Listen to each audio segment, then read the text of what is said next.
The Atlas 6, Reina. As far as Reina was concerned, she had already received extravagant returns on her investment in joining the society. By the close of summer, only a quarter through their allotted year, she'd already wound up with riches. True, she had left very little behind, so perhaps the upfront sacrifice had been minimal, but the point remained that she was enjoying herself in her way. The access she had to the society's archives, to the reading room itself, was everything she had longed for. It was precisely what she had dreamed the Library of Alexandria would contain, and that was only at surface level. The most elementary access to ancient scientific and magical thought. Having managed a mere 3 months' worth of research on the physics of force and space, Raina had already seen the Grimoire by Circe and the lost oeuvre of both Democritus and Anaximander, which meant that her continuing motivation was at an extreme minimum, only to not lose access. Those were the ancient works in animism, naturalism, cosmology, but what would come from the medieval medians, who could have only contributed in secret? What about the enlightened? Would she see the works of both Isaac Newton and Morgan Le Fay? Impossible to tell until she got here, which meant quite inescapably that she must. Raina spent more of her free time in the reading room than the others of her initiate class, testing the limits of which text she could get access regardless of the subject at hand, which was why she was slightly more aware of who else came through the society's doors on an occasional basis. There was one society member in particular Raina recognized, Aya Sato, a woman who sat on the board of directors for a massive tech con- conglomerate based out of Tokyo. Aya was the youngest self-made female billionaire in the mortal economy, and a celebrated median as well. Her face was a frequent feature, each of her feet securely settled in both worlds. Oh, you must be Miss Morey, said Aya. The two of them were both waiting for the results of a summoning from elsewhere in the archives, and Aya, a consummate networker, had struck up a conversation in their native dialect. Tell me, how was the installation? Raina gave few details, never having been one for conversation. Aya, however, was very chatty. I suppose it must be very different with Alice Blakely at the helm, she was saying, at which point Raina stopped her. Were you initiated long ago? It seemed impossible. Aya looked very young, hardly over 30. No, not very, only one class before this, in fact. You were in Dalton Ellery's initiation class? You know Dalton? He still researches here. Aya blinked, surprised. I would have thought Dalton would be the first to move on, she said, looking a bit unsettled. I can't imagine what he'd still be doing here. It's not customary for some members to stay on. Oh, it is, but not Dalton, Aya said, puzzled. You know what his specialty is, don't you?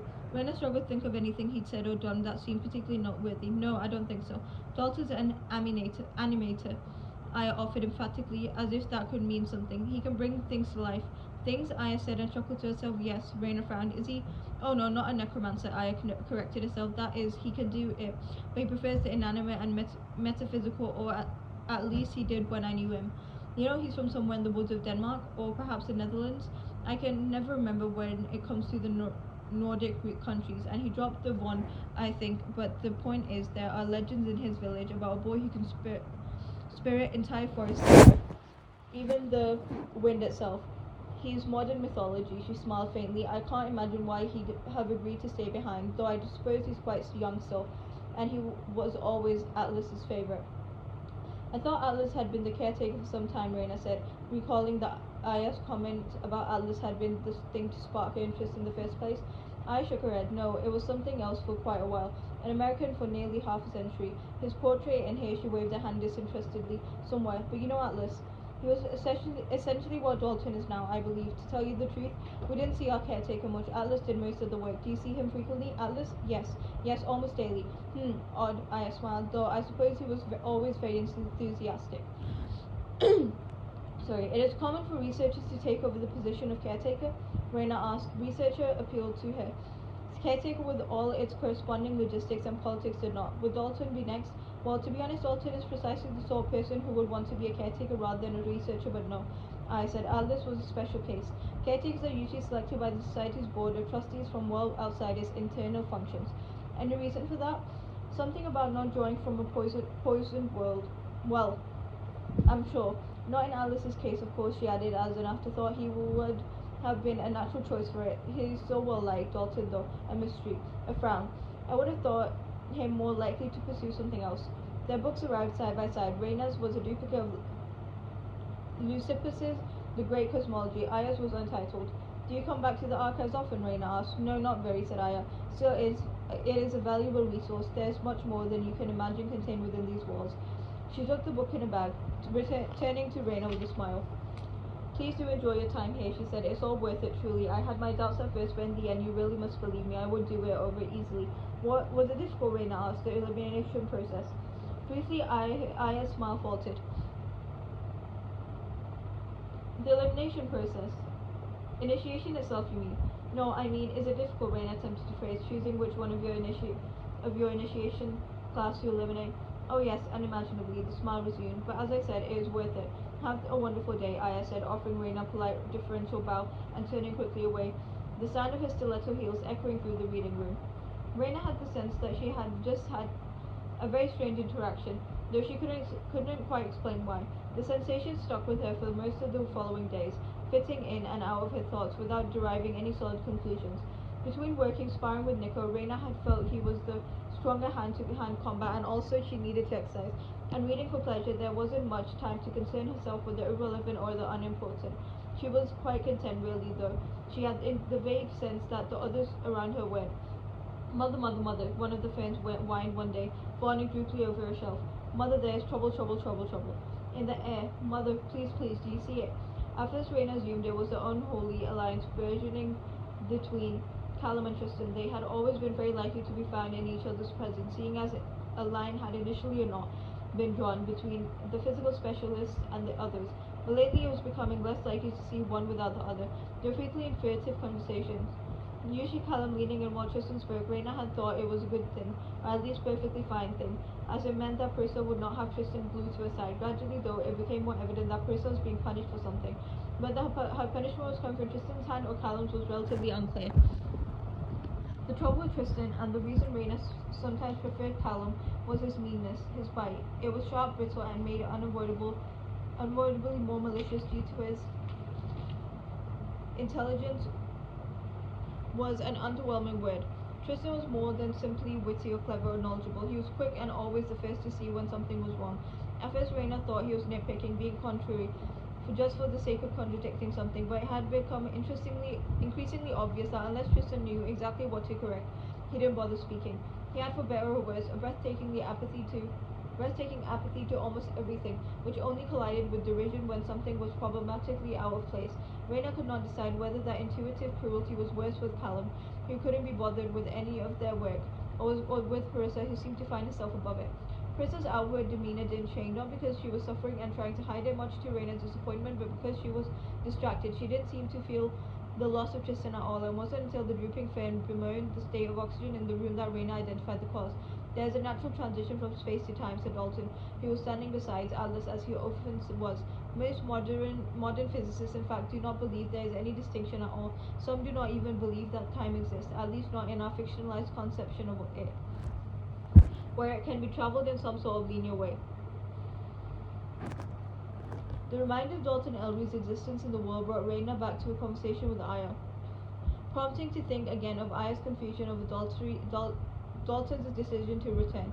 In Raina's opinion, Dalton seemed a natural academic, the epitome of those who can't teach. And yet Aya had looked as though the prospect of such a thing was incomprehensible. The idea that Dalton might be withholding a powerful magical ability that had required more than 2 years' time to master was intriguing, even compelling. And Raina, finally spotting the way Perissa's eyes fell on Dalton, was clearly not the only one compelled. She supposedly explained a lot of things, why Perissa was often unaccounted for one thing, and why the loss of Tristan, Perissa's initial paramour of choice, or so it seemed, was not particularly bothersome to her.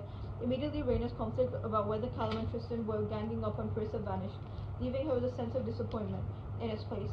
Of course, Perissa was plotting something. She wasn't a woman the same way Raina was a woman, or the way Libby was. She was a woman in the weaponized sense, the kind who would step on others to keep herself at the top. And from the looks of it, she was having no trouble getting what she wanted. Even to Raina, the glass between Dalton and Perissa was intensely loaded. Whether something had happened between them already or not was unclear. but there was no doubt some version of it would be happening again soon. What are you doing? Raina asked Melanie, cutting off Marissa's path through the house during one of the afternoons away from research. What exactly is the point? Marissa's eyes slid to Wes, irritated. What? Read my mind, Raina suggested facetiously. Marissa's glance in return was equally annoyed. Why should there be a point? He's attractive and bored. As Raina suspected, Marissa had clearly read her thoughts already. You can't honestly think I'm that stupid, Raina said, nor do I think you're that stupid. Thank you, I think, Marissa said, bristling in her lofty way. But is there any reason you oppose this, or are you just rejoicing in it being obtuse? I don't give a damn what you choose to do, Raina said, but I don't like it when things don't make sense. I don't trust it, and I don't trust you. Marissa sighed loudly. Shouldn't you be off playing with one of those other children? It never stopped being outrageous how the older three looked down on Libby and Nico, though it was far more ridiculous when people speculated separating them, venturing, as Callum often muttered, that one was more bearable than the others. In Raina's mind, they were binary stars trapped in each other's gravitational field and easily diminished without the other's opposing force. She wasn't at all surprised when she discovered one was right-handed Nico and the other left Libby. Deny it all you like, but those two are already proving their value, Raina said. Have you contributed so far? What have you? Parissa snapped. You're an academic. You can be academic with or without the society. Whether Parissa was the oldest type of working woman in the book. Whereas Parissa was the oldest type of woman, a working woman in the book. Oh, very nice, Parissa said, hearing Raina's not so carefully concealed distaste. You think that's what it is? I'm some sort of gold-digging succubus, and now you're going to drag me before the magistrates? Succubus is more flattering than the word I had in mind, said Raina. Parissa rolled her eyes. Look, I can see, even if you can't, that you think you ought to feel sorry for me. It's nice of you, and totally unnecessary. Parissa's mouth tightened. Callum is not punishing me. He's trying to beat me, but he won't. And you might wonder who you should choose between us, but I can tell you right now, if you knew what I know, you'd choose me over him every time. Then why not tell us what you want to know? Raina demanded, only half believing her. If you hate him so much. I don't hate him. I feel nothing towards him. And if you knew what was good for you, so would you. Parissa won, and the potted Calathea in the corner shivered prophetically. Now, are we done? Yes, no, in a way. Raina had gotten exactly what she'd come for. Parissa was pursuing Dalton, confirmed. Parissa had something against Callum, confirmed. Then why of all it remained a bit distressing. Unfortunately, Parissa could see as much. You know why you don't understand me? Parissa answered Raina's thoughts, stepping closer to her, lower her voice. Because you think you figured me out. You think you've met me before. Other versions of women like me. But you have no idea what I am. You think my looks are what make me. My ambitions. You can't begin to know the sum of my past. You can stare all you like, but you won't see a damn thing until I show you. It would be easy to argue. It was precisely what she wanted. Not the silence. Silence was any different. Parissa looked unduly satisfied. Don't envy me, Raina, she said, advised softly, turning to say it in Raina's fear me. Then she made her way down the corridor, disappearing from sight.